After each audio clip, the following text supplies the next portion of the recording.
Hello and welcome. My name is Ryan Thomas, and I'm going to be the host for this TLC session. Thank you for joining us for Empathy in Education, online teaching through a person-centered approach. Please welcome our special host, Kara Metz. Thank you, Ryan. I am Dr. Kara Metz. I am going to be talking today about empathy in education and how to do that in an online environment with the person-centered approach. So I thought I'd start off with a little bit about my background so you can understand really where I'm coming from and why this subject is very important to me. So as you can see, my background is mainly in helping professions with a bachelor's in psychology, and then I got a master's degree in clinical mental health counseling, and my doctorate's also in counseling. I've been a licensed professional for 13 years, and so empathy and the person-centered approach really comes naturally to me, although it didn't at first.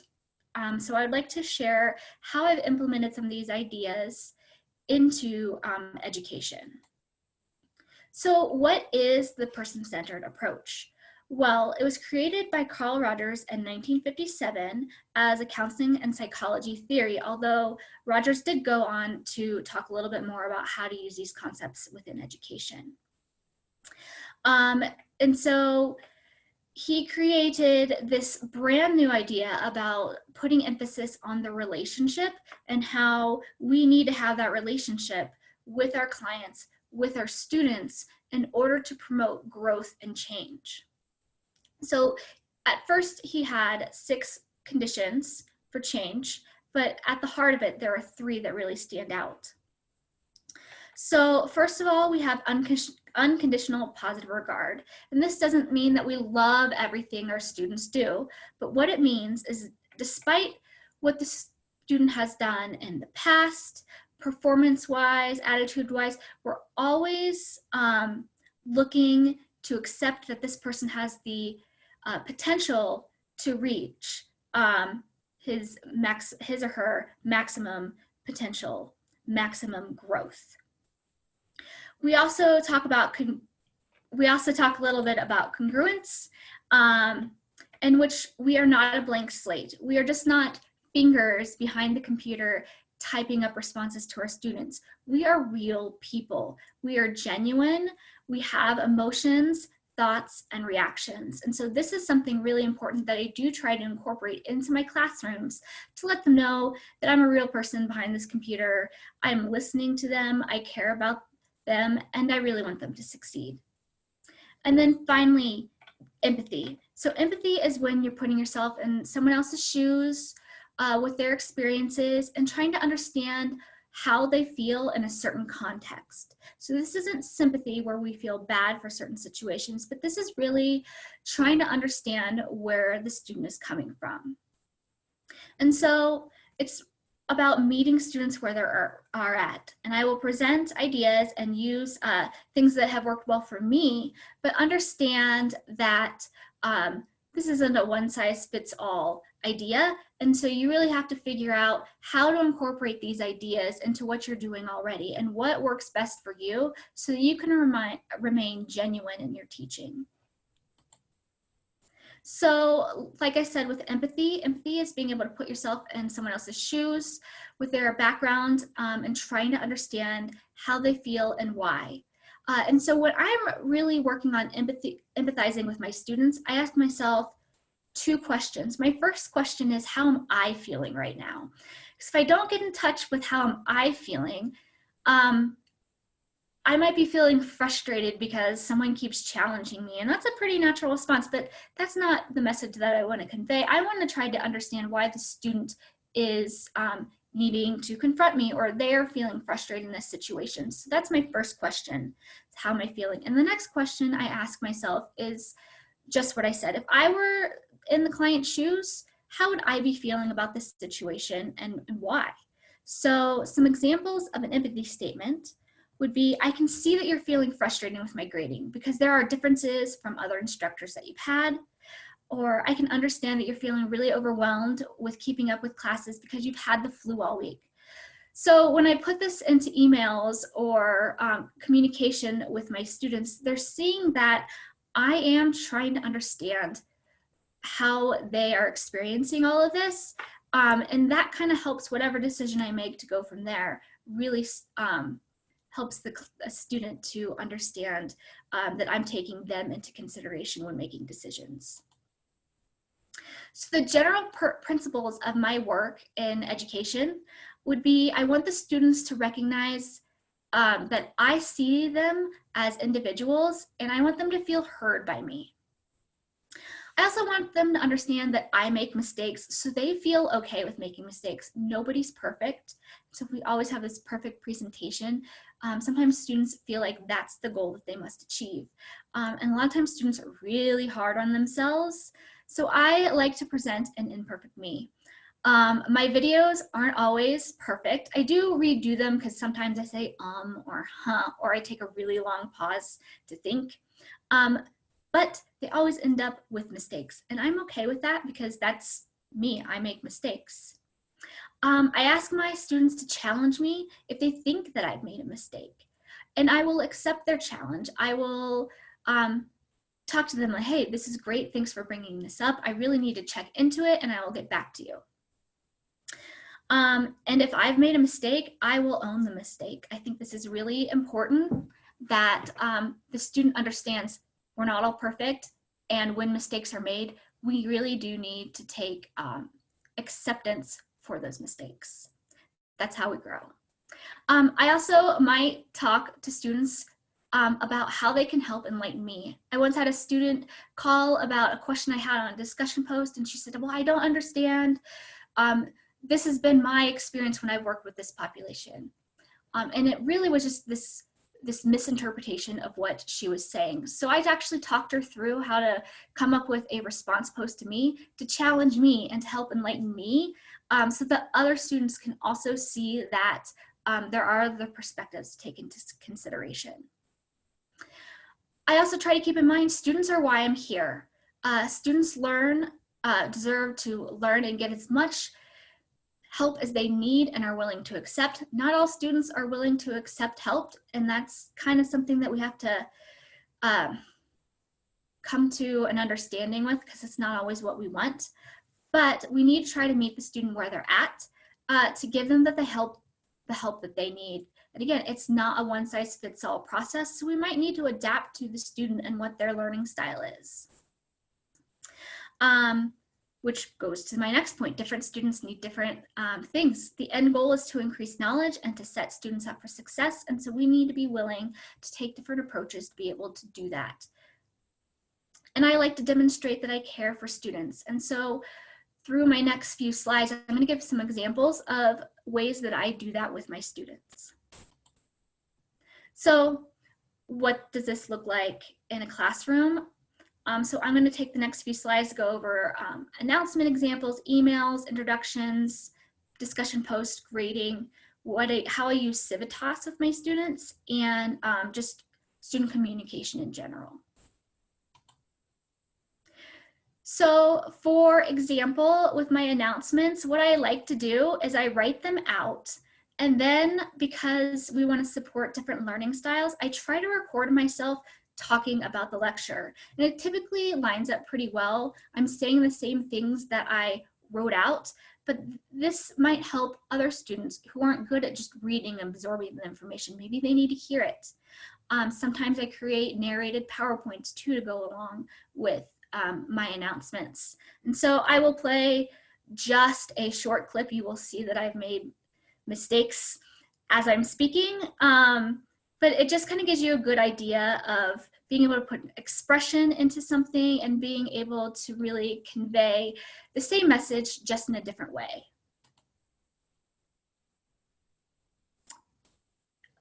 And it probably just won't start for me. All right, so it just didn't start, and I do apologize for that. So with emails, I don't just shoot off really quick responses. I want to engage with the student. I want to demonstrate that I understand what they're saying and that I empathize with them. If a student is having a rough time or is feeling sick, or life is just really overwhelming to them, I ask them, how are you doing? How are you doing with all this? So a student might have this long email about how they have to return an assignment late because they had the flu and they're taking care of a parent who also has the flu and maybe a really serious disease that they just have to have a lot of attention.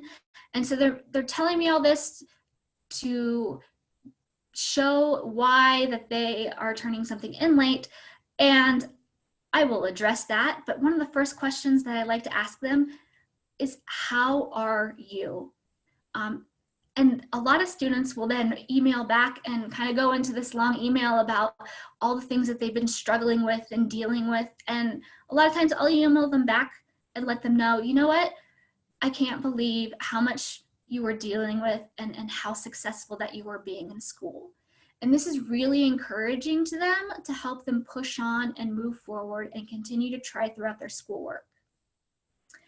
I incorporate a lot of empathy and empathy statements into my emails. I always let the student know that I appreciate hearing from them, regardless of what they say. You know, thank you for your email, and I appreciate you bringing this to my attention, or I appreciate you giving me this update. This again just demonstrates that I care for you, I care what's going on, and I'm here to listen to you and whatever you have to say.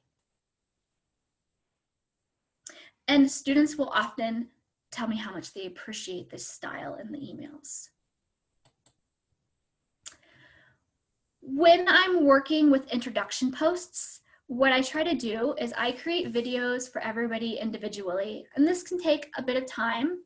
My email or my videos are about 2 to 8 minutes a piece. And when I'm creating this video, I try to make sure that I find a connection or something that I find really interesting that the student has to say. I also ask them questions to get conversations started. And sometimes my favorite thing is when I get videos back from the students. Students tell me they've never seen this before, and they're so delighted that someone took the time to make this video that they wanted to make a video back. And I end up gathering so much more information from a student and who they are and what their goals are than I would ever get in just a text discussion post. So I find that changing my style here has really paid off big when just trying to connect with students and learn about them. And then I make them through Zoom, and I post them in YouTube, because YouTube is how you can get the closed captioning, which is really important.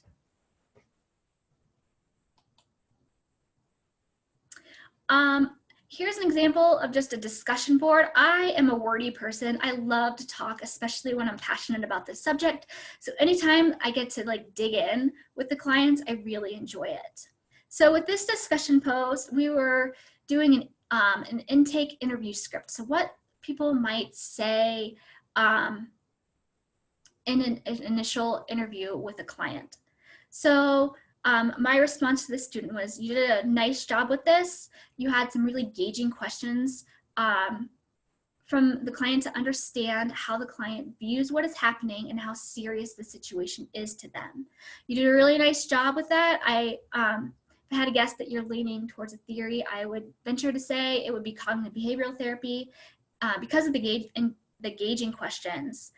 Because of these questions you asked, you are in great shape with forming a treatment plan and providing some concrete ideas about the starting point. Then this is all from my experience. So what are your thoughts about, what I'm saying? Do you agree? Do you disagree? And then I went on to say more specific, just as a way to educate from my own experiences, imparting things that have worked well for me that they can implement. So one thing, as Julia is only 17, most states cannot guarantee confidentiality in a counseling session. So how does this sit with you? Do you think the conversation might be any different if she knew that her mom had the right to any information in the session? And then I really like to talk about how I would handle it. So this is how I handle when I have minors. It's all about being upfront and transparent. And so just like I am in my counseling sessions, I try to do this in my educational style too. So I talk about the ideas that the parent can know. What I would always like to do is try to keep as much confidential as possible. And here's how I would handle it. Try to have the parent join us for sessions so that the client knows everything that I'm telling the parent instead of doing it over the phone. So this really does help put clients at ease. So what I did was I gave them a little bit of information about how you might handle this situation in the future in your own practice to give them some really practical skills to use that go beyond what the discussion was asking. Grading. So just because you take a person-centered, empathetic approach doesn't mean that you're an easy instructor. I actually push myself to a more strict side of grading. So I follow the rubric pretty strictly.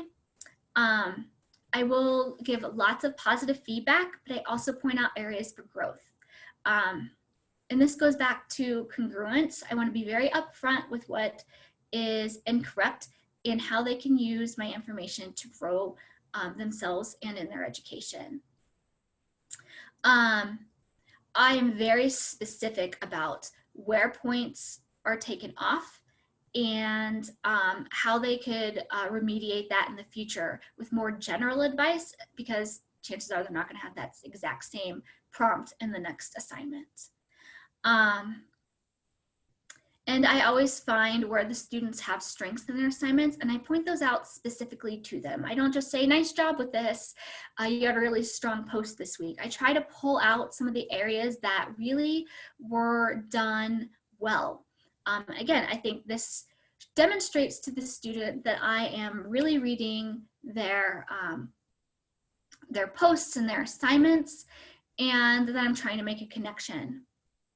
I'm also pretty lengthy on my feedback. I tend to use annotate for things that I use quite often, like APA stuff, making sure you use 2 references, making sure that you're responding to enough of your classmates. So that helps a little bit, but because I'm so specific and I want to give as much feedback as possible to help growth, I do tend to write a lot in my feedback summaries. Next, with Civitas, I use Civitas to track my communications with the students, making sure that I am sending students enough emails to show that I'm paying attention to them. So I try to email all students at least once during the term to point out something excellent that they're doing, or if I've noticed that they're really improving in a certain area, I'll also send out a quick email about that. If I notice that maybe a student's had a bad week and I notice a difference in them, I might reach out to them to ask, I noticed that this week wasn't the quality of work that you normally produce. I'm wondering, is there something going on? Is there anything that you need to talk about or that I can help you with? This just demonstrates that, hey, I'm here, I'm noticing you, and I'm willing to help you if you need that. So an example of an email that I have sent in the past was that, so hi student name, I just want to take the time to email you about week 2's paper. This was a really tough paper. Your work though was outstanding and stood out above the rest. In a week where a bit more insight and theoretical knowledge was needed to produce a great paper, you rose up and demonstrated how well you know the material. Thank you so much for your hard work and please keep it up. And so when I send out these types of emails, I tend to get this similar response that I put here. Thank you so much for your feedback and I'm really enjoying the class. I appreciate you and the email you sent me. It really motivated me to press on. So this motivation piece is probably the thing that I take away the most from these types of emails. So especially if maybe a student's really struggling, if we can just figure out something that we can point out that we're noticing that they're improving on or they're doing really well, this can be the exact thing that they need to continue to help motivate them to move forward. So we don't want to just all send out the exceptional students, but also send out these types of emails to students that are struggling to let them know, hey, I see you're doing good work and I see that you're trying hard. Reaching me. So my goal is to be available the most ways as possible so that students can communicate with me in the way that they feel most comfortable. You know, with younger students, they're not always as comfortable with calling me up on the phone. So I give texting options and email options, and this seems to work out really well because a lot of times someone will send me a text or a quick email and I can respond to it right away. I also have students who give me a call about things that are confusing to them. And I've had hour-long conversations trying to help them understand better so that they can improve their own work. I try to be available as much as possible, but I do have to set boundaries on that. After 7, 8 o'clock, my brain is just no good. I don't think clearly, I'm tired. So I tend to put my phone away after that time just to give my brain a little bit of a break and so I can spend quality time with my family. That balance is really important.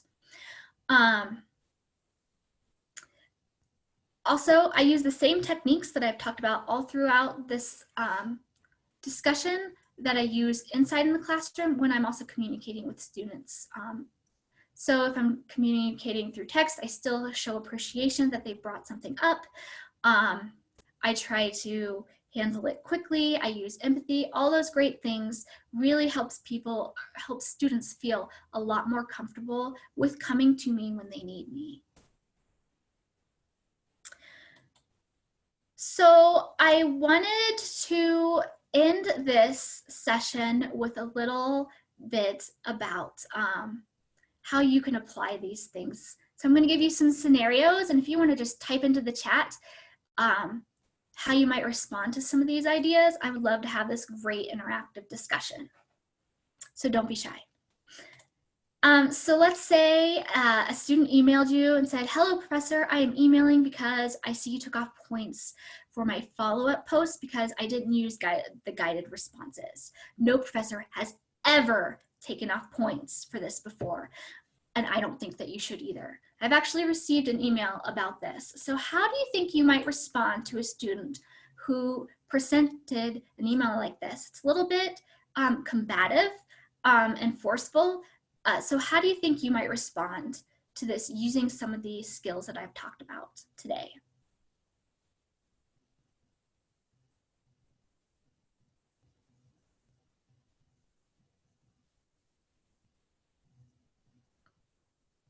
Thank you for reaching out to me for clarification on your grade. Yes, that's good. Thank you, Haley. Thanks for bringing this to my attention. I want to share why I took off points.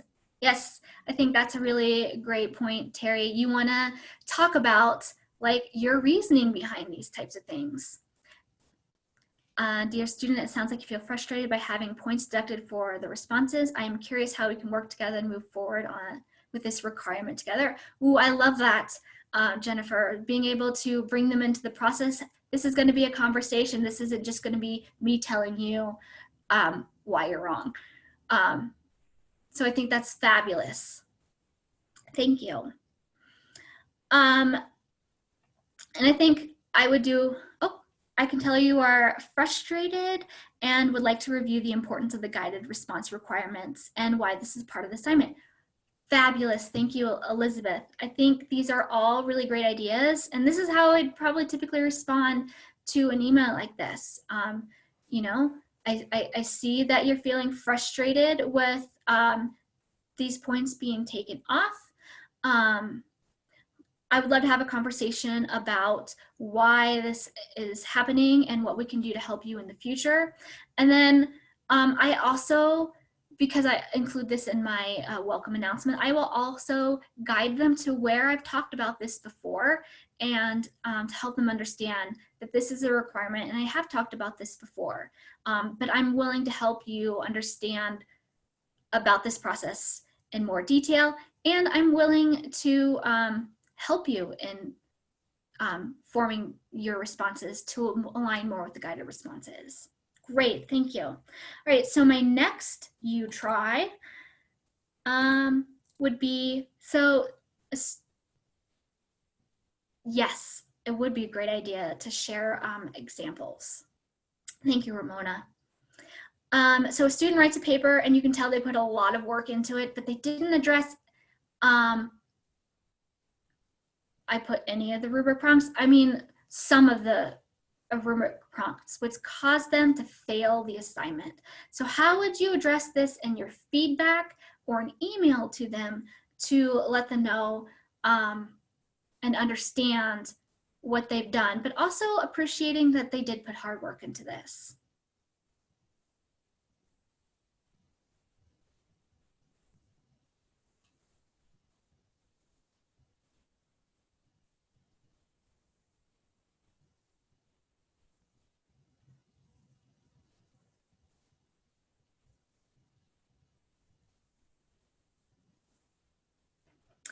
This is a tough one.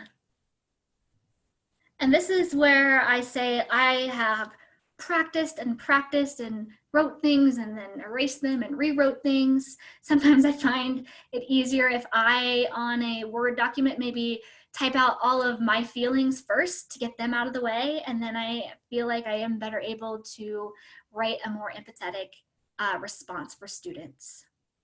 Dear student, I want to honor the time that you put into the assignment. I can tell this took you quite a bit of time into the, yes. Well done. I'm curious if there might be any misunderstandings. I wonder if you'd be willing to make a revision to show you importance of academic responses to the prompts. Fabulous. The work you did was on track. We just need to address the rubric prompts when you resubmit the assignment. Great. And the one thing that both of you had in common that I like is this resubmission of the assignment. I feel like education is about learning and growth. And so if we have the bandwidth to be able to do it, we should invite the students to be able to resubmit their work so that so they are getting the knowledge and the understanding that they really are needing to do to get out to the information. Sorry, see? This is where I trip over my words. So they're gaining the knowledge that they needed to out of this class to really be successful in the future. Yes, I like, phone or a Zoom conversations that you can talk a little bit more about this. I think this is fabulous. You guys are doing a great job. Thank you for your hard work. You addressed the following. I did notice that you missed some of the following. If you'd like to do this over for a chance to, fabulous. I love all these ideas. It sounds like you guys are really getting these concepts, or maybe you've been doing these things the whole time. So finally, is there one thing that you think you can start implementing in the immediate future for your classroom to make it a little bit more person-centered?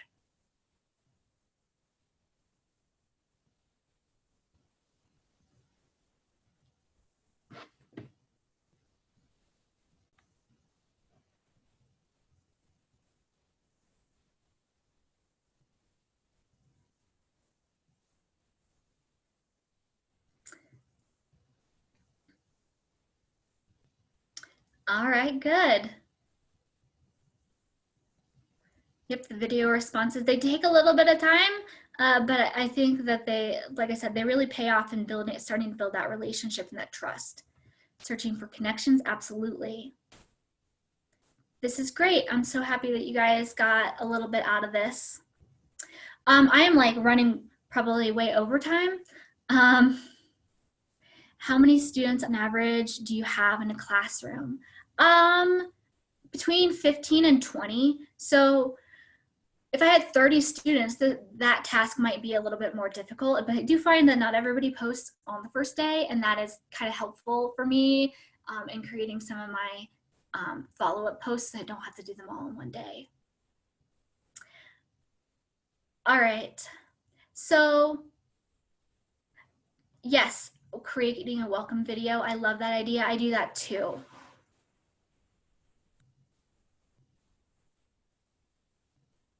Yeah, Jennifer, I think it's definitely worth it.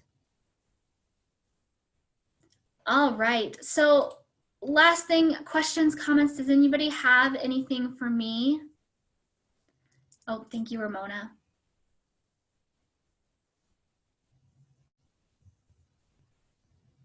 Thanks.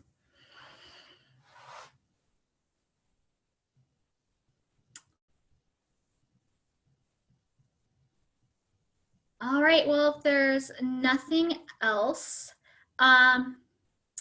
I wish you the best of luck in moving forward and being able to take some of these ideas and really implementing them in a way that works for you. Like I said, my way doesn't work for everybody, so you really have to figure out what you can take and piece into your own classroom. Thank you so much, and I hope you guys have a great rest of the TLC conference. Thank you so much, Kara, for your awesome presentation, and thanks to all the participants for attending today's session.